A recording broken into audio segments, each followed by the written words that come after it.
বেআইনি ও উদ্ধৃতপূর্ণ বক্তব্যের প্রতিবাদে সংবাদ সম্মেলন, উদ্ধৃতপূর্ণ ও উস্কানিমূলক বক্তব্য প্রদান করেন। লক্ষ্মীপুরের রামগঞ্জে বাংলাদেশ লিবারেল ডেমোক্রেটিক পার্টির চেয়ারম্যান শাহাদাত হোসেন সেলিমের বিরুদ্ধে সংবাদ সম্মেলন করেছে বাংলাদেশ জামায়াতে ইসলামী। রোববার বিকেলে রামগঞ্জ শহরের মোহাম্মদিয়া সুইটস অ্যান্ড রেস্টুরেন্টে সংবাদ সম্মেলন অনুষ্ঠিত হয়। উপজেলা জামায়াতের আমির মোহাম্মদ নাজমুল হাসান পাটোয়ারির সভাপতিত্বে লিখিত বক্তব্য পড়েন সাধারণ সম্পাদক মোহাম্মদ ইমরান হোসেন। বক্তারা অভিযোগ করেন, শাহাদাত হোসেন সেলিম স্থানীয় বিএনপির এক সভায় জামায়াতের মহিলা বিভাগের বিরুদ্ধে উস্কানিমূলক ও অবমাননাকর মন্তব্য করেছেন। তারা এই বক্তব্যের তীব্র নিন্দা জানিয়ে তা প্রত্যাহার ও নিঃশর্ত ক্ষমা প্রার্থনার দাবি জানান।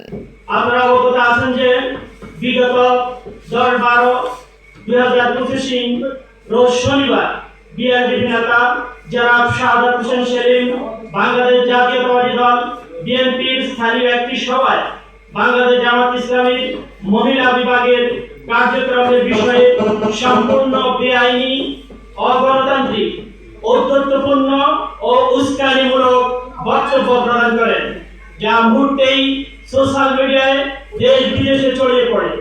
তার বক্তব্যে তিনি স্পষ্ট করে বলেন, আজকে যারা ধর্মীয় দোহাই দেয়, বেহেশতের দোহাই দেয়, বাড়ি বাড়ি গিয়ে মহিলাদের বিভ্রান্ত করে, তাহলে আপনারা সেখানে 144 ধারা জারি করবেন।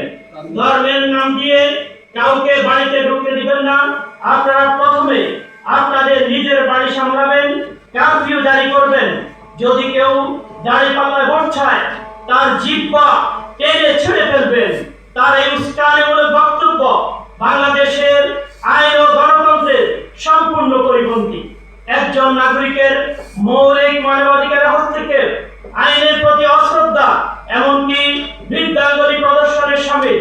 এতে সচেতন মহলে মিশ্র প্রতিক্রিয়া সৃষ্টি হয়। রাজনৈতিক ময়দানে অস্থিতিশীলতা সহ সৌহার্দ্যপূর্ণ সম্পর্ক নষ্ট হওয়ার আশঙ্কা রয়েছে। জাতির বিবেক প্রিয় সাংবাদিক ভাইরা, একটি সুখী, সমৃদ্ধ, শান্তিপূর্ণ, বৈষম্যহীন সমাজ বিনির্মাণে বাংলাদেশ জামায়াত ইসলামী মানবাধিকার, সামাজিক শৃঙ্খলা ও ন্যায় বিচার প্রতিষ্ঠায় দীর্ঘদিন কাজ করে যাচ্ছে। এই কাজের অংশ হিসাবে সুখী, সমৃদ্ধ, নৈতিক ও আদর্শিক পরিবার গঠনে মহিলা অঙ্গনে ভূমিকা পালন করে যাচ্ছে বাংলাদেশ জামায়াত ইসলামীর মহিলা বিভাগ, যা দেশের ইসলাম প্রিয় মহিলাদের নিকট একটি আদর্শ সংগঠন হিসাবে সমাদৃত হয়ে আসছে। এতে হিংসার বশবর্তী হয়ে তিনি এই ধরনের অসৌজন্যমূলক বক্তব্য প্রদান করেন। তার এই বক্তব্যে জনমনে ব্যাপক ক্ষোভের সঞ্চার হয়েছে এবং রাজনৈতিক ও সামাজিক বিশৃঙ্খলা সৃষ্টির আশঙ্কা তৈরি হয়েছে।